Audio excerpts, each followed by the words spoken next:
There is a sacred space in the heart of Nashville, Tennessee. It's a building, but it's also a church, a proving ground, and a living museum, the Grand Ole Opry. For nearly a century, its stage has been the ultimate destination for every country music hopeful. To stand in that simple wooden circle in the center of the stage is to stand in the footsteps of giants, Roy Acuff, Patsy Cline, Johnny Cash, Loretta Lynn. For 50 years, one man was more than just a member of this institution. He was the institution. He wore suits that glittered like 1,000 stars, played a guitar with astonishing precision, and sang songs of heartbreak and travel in a voice as clear and steady as the Northern Star. He recorded 140 albums and scored more than 85 chart singles. For decades, his name was synonymous with the Grand Ole Opry itself. His name was Hank Snow, and yet for many today, that name draws a blank. How is it possible? How can an artist who stood at the absolute pinnacle of his genre, who mentored Elvis Presley, and who dominated the world's most famous stage for half a century, simply fade away? This is not just the story of a country music legend. It's a story about the brutal passage of time, the unforgiving nature of fame, and the quiet tragedy of being overtaken by the very world you helped to build. This is the story of the forgotten king of country music. To understand the iron will of Hank Snow, you have to travel back to a time and place of almost unimaginable hardship, the tiny windswept fishing village of Liverpool, Nova Scotia, in the years after the First World War. This was not the romantic pastoral Canada of postcards. This was a world of grinding poverty, where life was dictated by the unforgiving Atlantic Ocean and the daily struggle for survival. Clarence Eugene Snow was born into this world in 1914. His parents were loving, but their marriage was strained by financial desperation. When Hank was just 8 years old, they divorced, a scandalous event for that time and place. His mother, a talented musician who played piano and sang for local silent films, was forced to leave to find work, leaving her children scattered among relatives. Young Hank was sent to live with his paternal grandmother, who subjected him to constant psychological abuse, telling him he was worthless and would never amount to anything. But the true nightmare began when his mother remarried and took him back. His new stepfather was a cruel, violent man who harbored a deep resentment for his stepson. The next few years were a living hell. Hank was subjected to regular savage beatings, starved, and forced to perform grueling labor. In his autobiography, he would later recount horrific scenes like being forced to hold a heavy object with outstretched arms for hours, only to be whipped when he finally collapsed from exhaustion. There was no escape, except for one: music. His mother had taught him his first chords, and he clung to the memory of her songs as a lifeline. His only other solace was a forbidden treasure, a neighbor's collection of records by a new artist from America, a former railroad worker from Mississippi named Jimmy Rogers. Listening to Rogers' mournful blue yodels and songs of rambling men, Hank heard a voice that spoke to his own trapped soul. He saw a path out. Music wasn't just a hobby. It was a means of survival, a declaration of his own existence in a world that seemed determined to erase him. At the age of 12, he couldn't take the abuse any longer. He ran away from home and joined a fishing schooner as a cabin boy. For the next 4 years, he lived the brutal life of a North Atlantic fisherman, enduring perilous storms and back-breaking work. But he was free, and he was saving every penny he could. He had seen a guitar in the Eaton's department store mail order catalog, a T. Eaton Special, round hole flat top. The price was $5.95. It took him an eternity to save the money. When it finally arrived, it was his most prized possession. He would practice for hours on end in the ship's hold, his fingers raw and bleeding, teaching himself to play like his hero, Jimmie Rodgers. He was creating his own world, one note at a time. This wasn't just a boy with a guitar. This was a survivor forging his armor.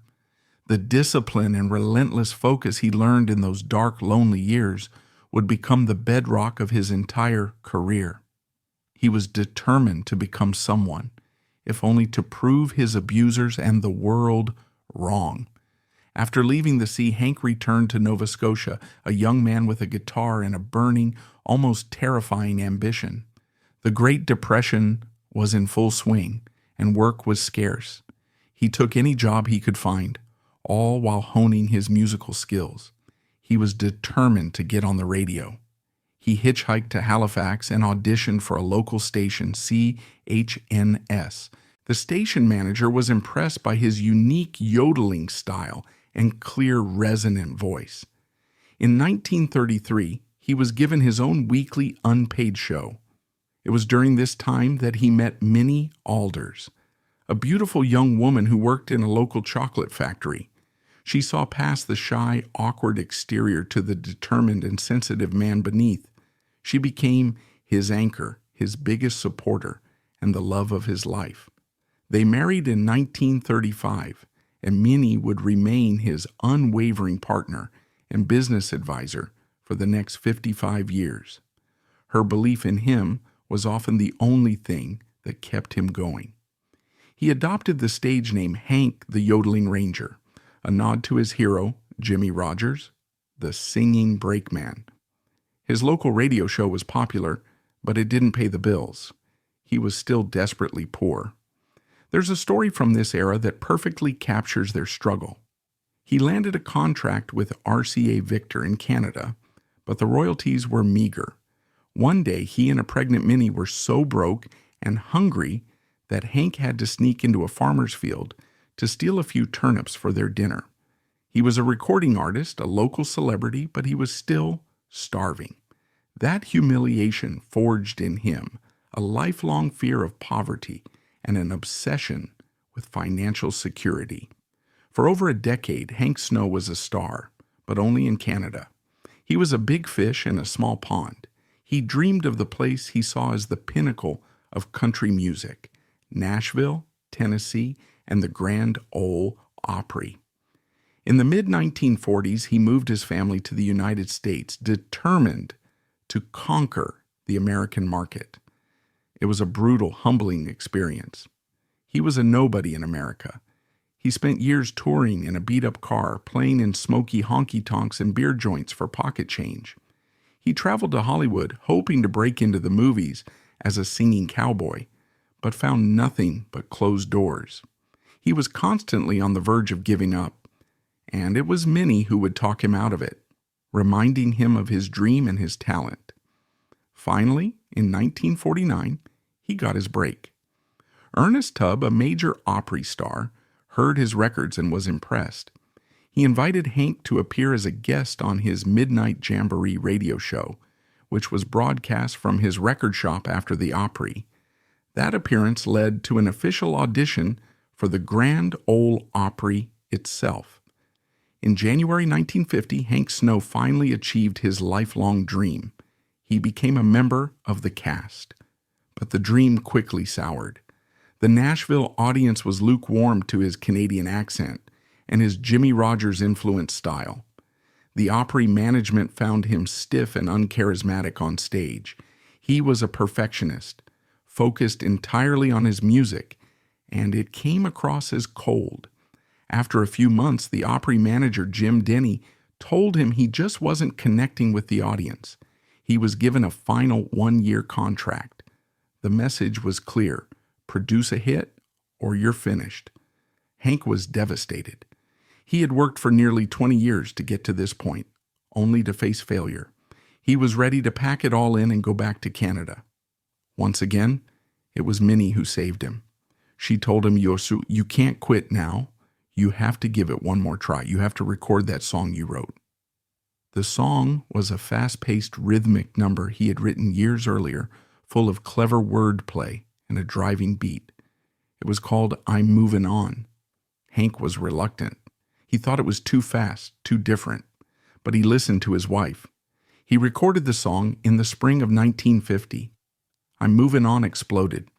It was unlike anything else on the radio. It shot to #1 on the country charts and stayed there for an astonishing 21 weeks, a record that stood for over 60 years. It even crossed over to the pop charts. The song saved his career and transformed him from a struggling artist into a national superstar overnight. He followed it up with 2 more #1 hits that same year, The Golden Rocket and The Rumba Boogie.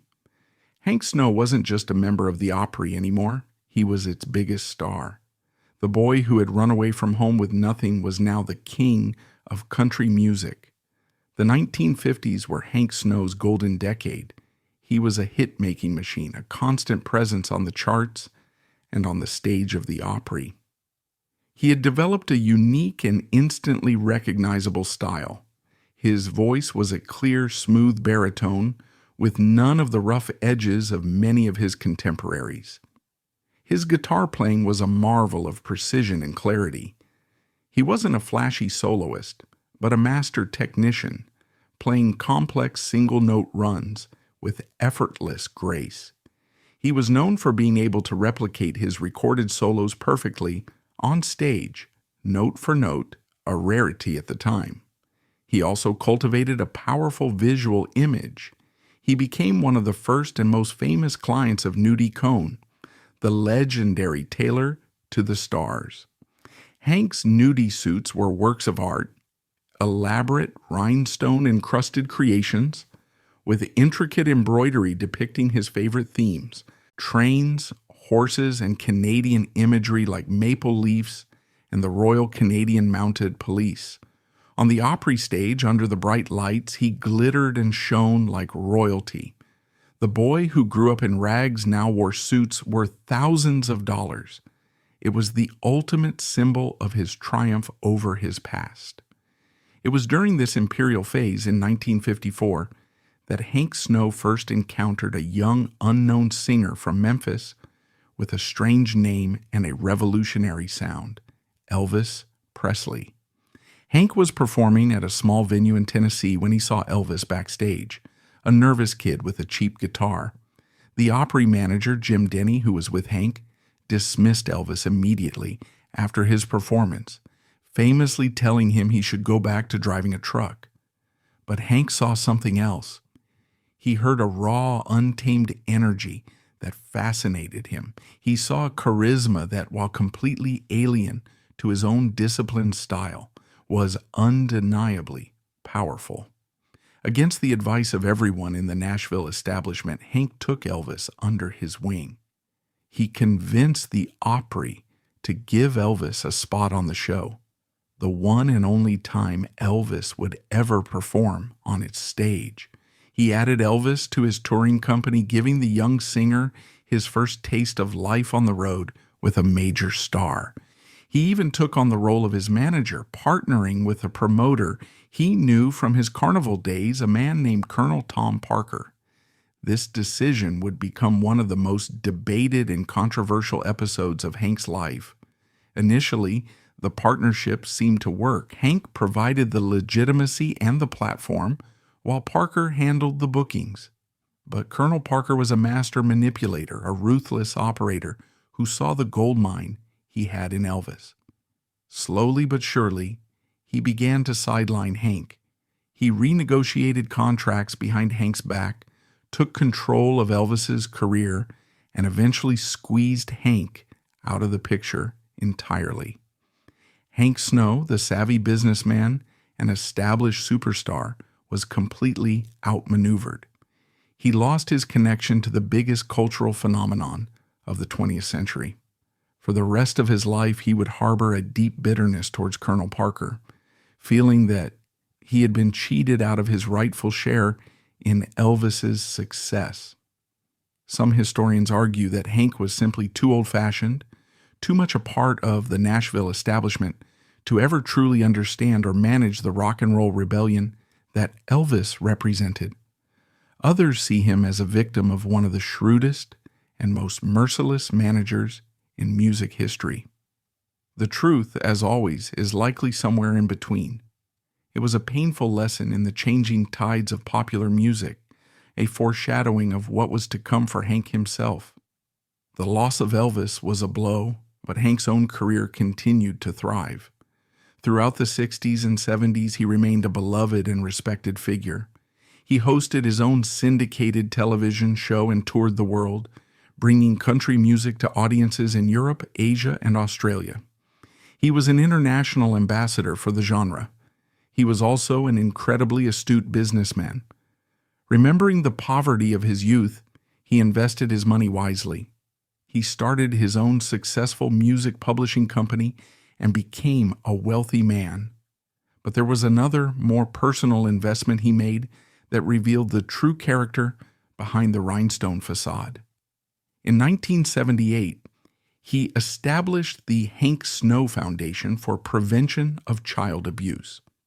The man who had never spoken publicly about the horrors of his own childhood poured his time and money into creating an organization to help children who were suffering as he had.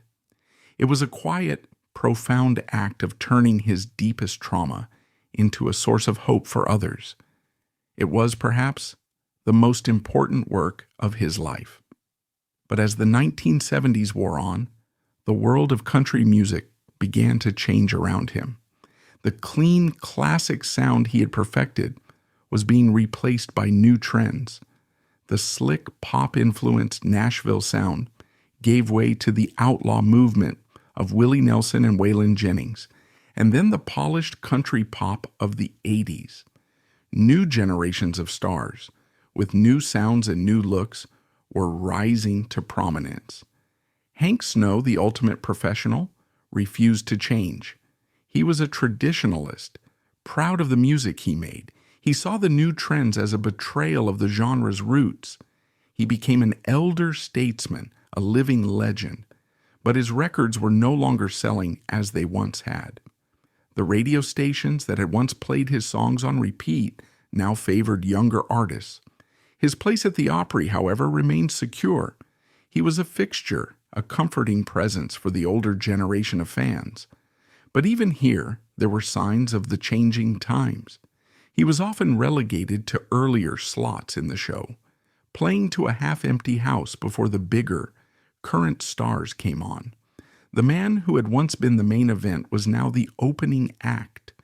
There was a growing sense that he was a relic from a bygone era. The final painful break came in 1981. A new manager had taken over the Grand Ole Opry with a mandate to modernize the show and attract a younger audience. In a move that was seen by many as a cold-hearted business decision, the new management began to push out the older, less commercially viable members. Hank Snow, after more than 30 years as one of the Opry's most loyal and iconic stars, was unceremoniously dropped from the regular performing cast. The blow was immense. The Opry had been his home, his identity, for his entire American career. To be cast aside like that was a profound humiliation. It confirmed his deepest fears, that he was no longer relevant, that his life's work was being forgotten, though he would later be reinstated and would continue to perform occasionally until just before his death. The magic was gone. The institution he had given his life to had, in his eyes, betrayed him. Hank Snow spent the last 2 decades of his life in semi-retirement at his sprawling estate near Nashville, which he called the Rainbow Ranch. He had his wealth, his family, and the respect of his peers, but he was a man out of time.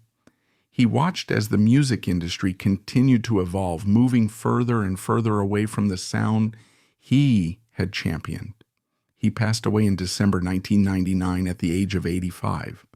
His death was noted in the press, of course, but it didn't create the kind of outpouring of public grief that accompanies the passing of a contemporary superstar. The singing ranger, the king of the Opry, had died quietly, a legend in his own time, but a footnote in the new millennium. So what is the legacy of Hank Snow? Why does his story still resonate? On a musical level, his influence is undeniable.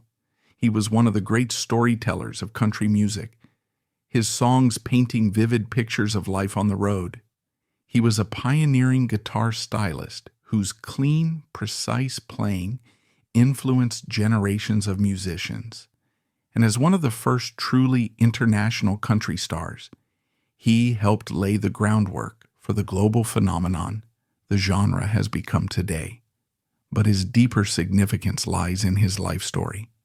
It's a story of incredible resilience, of a boy who overcame a horrific childhood to achieve his wildest dreams. It's a testament to the power of music to save a life. His journey from a shack in Nova Scotia to the pinnacle of Nashville is one of the great unheralded tales of the American dream achieved by a Canadian. His story is also a powerful and perhaps tragic lesson about the nature of fame. Hank Snow did everything right. He worked hard. He perfected his craft. He stayed true to his artistic vision, and he was loyal to his audience and his institution. And yet in the end, it wasn't enough. He couldn't stop the relentless march of time and the changing tastes of the public. He teaches us that fame is temporary, that relevance is fleeting, and that even the brightest stars can be eclipsed by the dawn of a new day. Perhaps the most fitting tribute to him stands not in Nashville, but in his hometown of Liverpool, Nova Scotia. There, a statue of a young Hank, guitar in hand, looks out towards the world. He is remembered in the place that he came from, a permanent fixture in the landscape that forged him. It's a reminder that while the bright lights of fame may dim, the story of a life lived with courage, determination, and integrity can be cast in bronze, a quiet, enduring legacy for anyone who cares to stop and listen. We're done for today. Thanks so much for watching. If you found this helpful, smash the like button, comment below, and hit subscribe for more great content coming your way soon